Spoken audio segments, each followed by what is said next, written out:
The night before Amish church. How one home prepares for an entire community. On a quiet Saturday evening in Amish country, something unusual is happening inside one plain farmhouse. The furniture is being moved.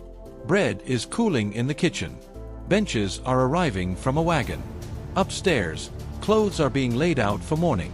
Outside, the barn must be ready before dawn.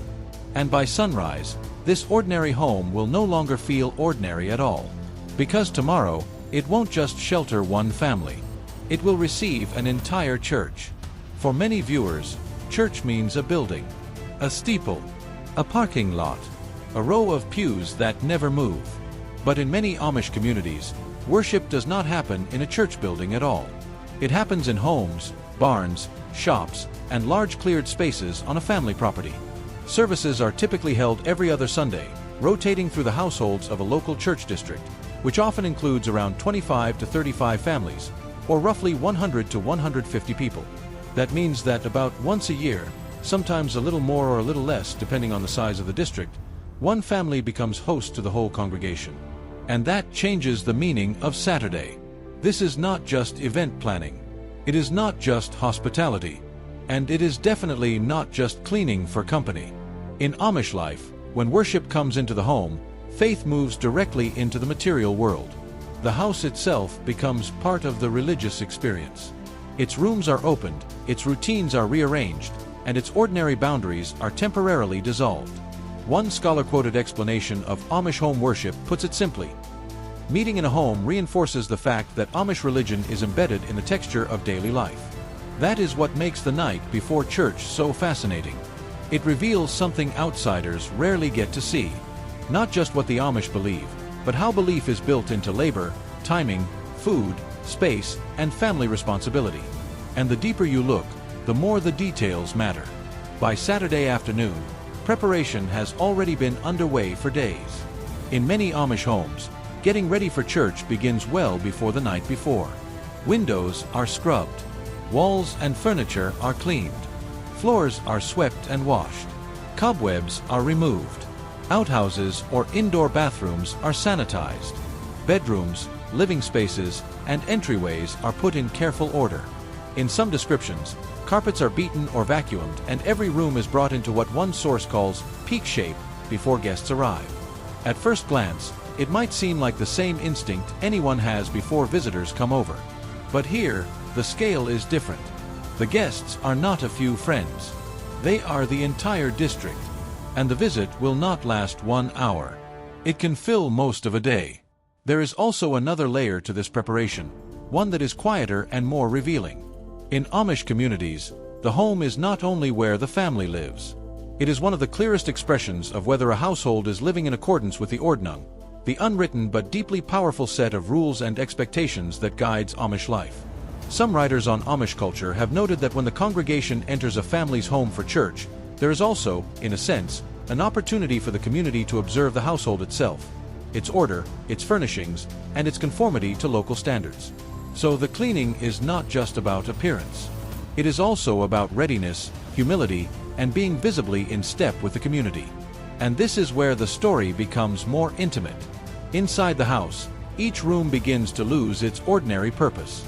A front room may become the main worship space. A basement may be cleared. In some households, a barn, workshop, or large shop building is emptied of tools and equipment so that the congregation can gather there instead. Amish church services may be held in several first-floor rooms, in a basement, in a barn, or in another cleared building on the property.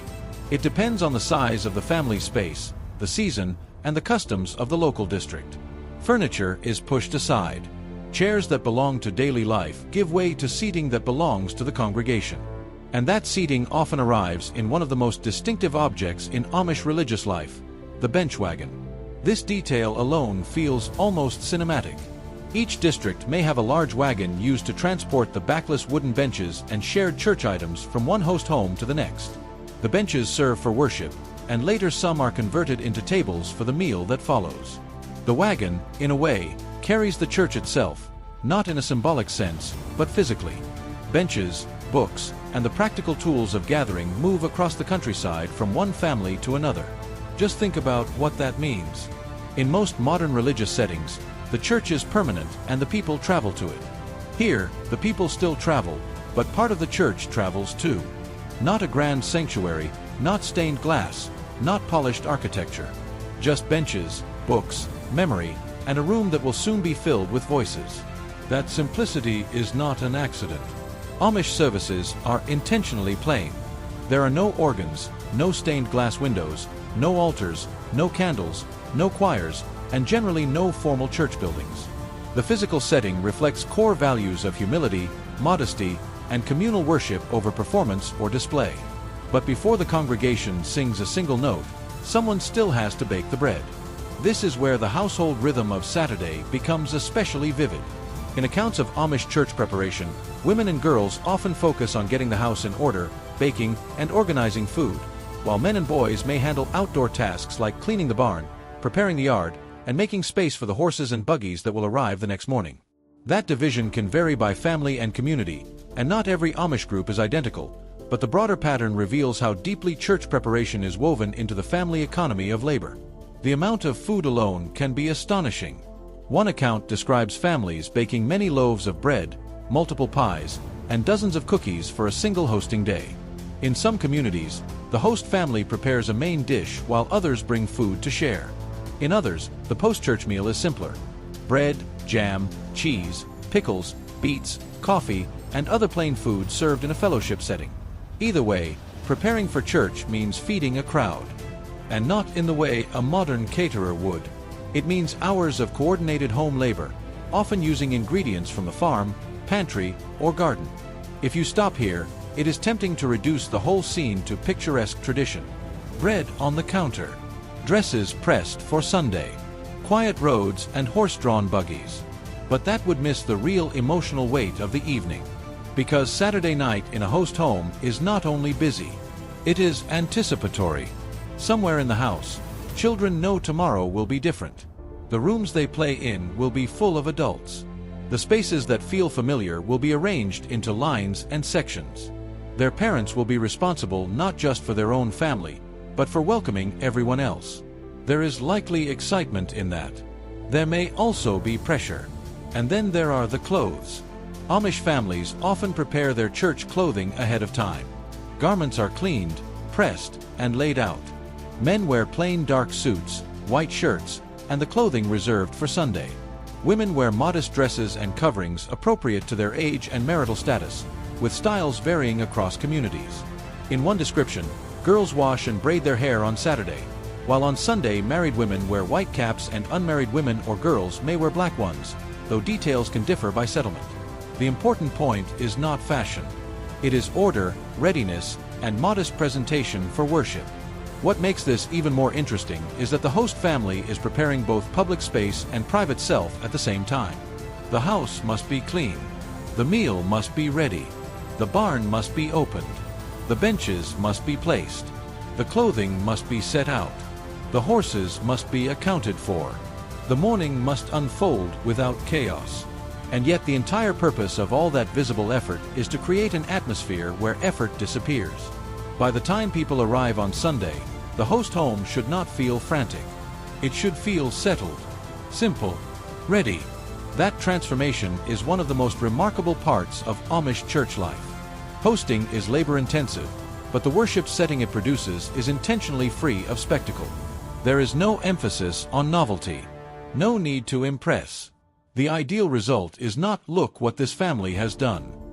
It is that the congregation can gather without distraction. And when morning comes, the first visible sign that church is happening may not be inside the house at all. It may be outside, in the lane, where buggies begin to appear. Families typically travel by horse and buggy, often from just a few miles away. The roads may be simple, sometimes unpaved, and the journey itself is part of the social rhythm of the day. As they arrive, the property must absorb more than people. It must absorb animals, vehicles, coats, greetings, movement, children, and the slow build of a congregation assembling in a domestic space. Now imagine the contrast. Only hours earlier, this was a private home at the end of a Saturday. Then morning begins, and it becomes a place of collective worship for more than 100 people. Few modern institutions ask a family to make that kind of transition in less than a day. And then, after all the movement and preparation, something almost paradoxical happens. Everyone sits down, and the pace becomes very slow. Amish worship is known for its plainness and its length. Services commonly last around 2.5 to 3 hours. Men and women typically sit separately. Children stay with their parents, and youth sit in their own gender-separated sections. There is no Sunday school in most old order settings. Scripture is read, prayers are offered, and sermons are delivered by leaders chosen from within the community. A shorter sermon may be followed by a much longer one, sometimes lasting an hour or more. And during part of the opening service, while the congregation sings, the leaders may privately decide who will preach that day. But the sound that many outsiders would remember first is the singing. The Amish use an old hymn book called the Ausbund, first published in the 1500s and still in use today. Its songs come from a deep Anabaptist past, including hymns associated with believers who suffered imprisonment and persecution in Europe. The tunes are learned by memory rather than through musical notation, and the singing is done without instruments. A song leader begins the line, and the rest of the congregation joins in. The notes are stretched, slowed, and carried together in a way that can feel haunting to those unfamiliar with it. A single hymn may last 15 minutes or more, and suddenly the house sounds different. Not like a concert hall, not like a Sunday service most English-speaking viewers know, but like a room filled with memory, a room where voices do not perform faith so much as inhabit it. This is the hidden payoff of all that Saturday work. The scrubbing, baking, carrying, arranging, pressing, clearing, and planning are not separate from worship. They make worship possible. They are the threshold through which the service can happen with the stillness it requires. And that is why the night before matters so much. It tells us that for the Amish, religion is not sealed inside 1 hour on Sunday. It arrives through labor, through preparation, through the household itself. But that was only part of the story. Because when the service ends, the home does not return immediately to being private. Instead, it shifts once more, this time from worship space into fellowship hall. Benches become tables. Food appears. Conversations widen. The long seriousness of the morning opens into social time. Sources on Amish church life consistently note the meal after worship as an important part of the day, whether simple or more substantial. Bread, cheese, spreads, preserves, pickles, coffee, and other foods may be served, and the meal becomes an extension of the same values that shape the service: community, humility, and togetherness. This is easy to overlook if you focus only on the theology. For the Amish, the church district is not just a set of people who worship in the same tradition. It is a functioning mutual community. These are the same neighbors who may help with a barn raising, show up after a death, support a family in trouble, or quietly reinforce the norms that hold the group together. Sharing a meal after a long service in a host home is not a side detail. It is part of how the social fabric stays strong. And that makes the host family's labor feel even more significant. They are not merely hosting an audience. They are supporting the system through which the community recognizes itself. There is another reason the Amish continue to worship this way, and it reaches back far beyond North America. According to explanations of Amish home worship, part of this tradition traces back to Europe, when Anabaptists faced persecution and often met privately in homes rather than public church buildings. Over time, even after the Amish found greater freedom in North America, the pattern remained. But it remained for more than historical nostalgia. Home worship also reinforces the family as the core unit of community life. That historical memory matters. It helps explain why an Amish home on Saturday night is preparing for more than a gathering. It is preserving a way of being church that sees no contradiction between the sacred and the domestic. And this is where modern viewers may have to pause. Because in many parts of the world, religion has become specialized. Worship happens in designated places, run by institutions, supported by technology, sound systems, signage, schedules, and staff. Home is home. Church is church. In the Amish world, those categories are not so separate. The home can become the church. The wagon can carry the benches. The kitchen can support the congregation. The barn can serve the morning.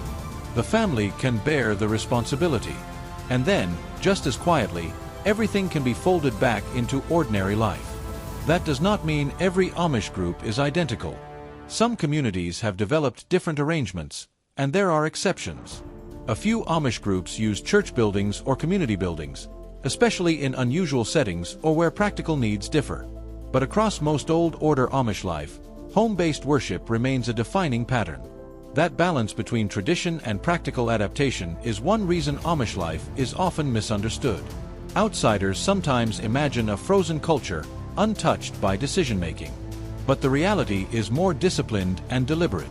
Practices like home worship continue not because they are quaint, but because they express beliefs about humility, community, family, and simplicity in ways that still matter to the people who live them. So if we return to that quiet farmhouse on Saturday night, we can see it differently now. The bread on the counter is not just food. It is hospitality made visible. The moved furniture is not inconvenience. It is a room giving up its usual purpose for something shared. The polished windows are not vanity. They are readiness. The laid-out clothes are not costume. They are continuity. The bench wagon in the yard is not a curiosity. It is a reminder that the church, in this world, is portable because the people are the church. And maybe the most moving detail of all is how little of this is designed to draw attention to itself. The Amish do not stage the night before church for outside admiration. In fact, much of its meaning exists precisely because it belongs to a community that does not perform itself for the camera. That is why the subject feels so compelling. It lets us glimpse a form of religious life that is structured, demanding, communal, and profoundly embodied, without needing spectacle to make its point. For a faceless documentary like this, that is the deeper story. Not just that one home prepares for an entire community, but that an entire vision of life is revealed in the way that home prepares. By the time Saturday night ends, the family may be tired. The kitchen may finally be quiet. The clothes may be ready. The barn may be set. The benches may be in place. Outside, the countryside settles into darkness. And then morning will come early.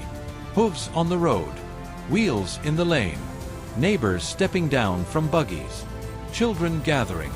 Voices entering the house. Hymns rising slowly from a room that, only the night before, was still just a room. And this is the part that stays with you. In a world that often separates belief from daily life, the Amish host home does the opposite. It gathers faith into the most ordinary things: tables, bread, floors, windows, clothing, benches, and time. It asks a family to prepare not only for worship, but to physically make space for it. And in doing so, it turns the domestic world into something larger than itself. That may be why the night before Amish church feels so powerful. It shows that devotion is not always loud. Sometimes it looks like sweeping a floor one more time, baking one more loaf, moving one more bench, making room, quite literally, for everyone else. And maybe that is the simplest definition of the whole tradition. A home, prepared with care, becoming a place where a community can remember who it is. If you enjoyed this documentary and want more respectful, deeply researched stories about Amish life, hidden traditions, and the rhythms of communities most people rarely get to see, subscribe to the channel. And if there's another aspect of Amish culture you want us to explore next, let us know in the comments.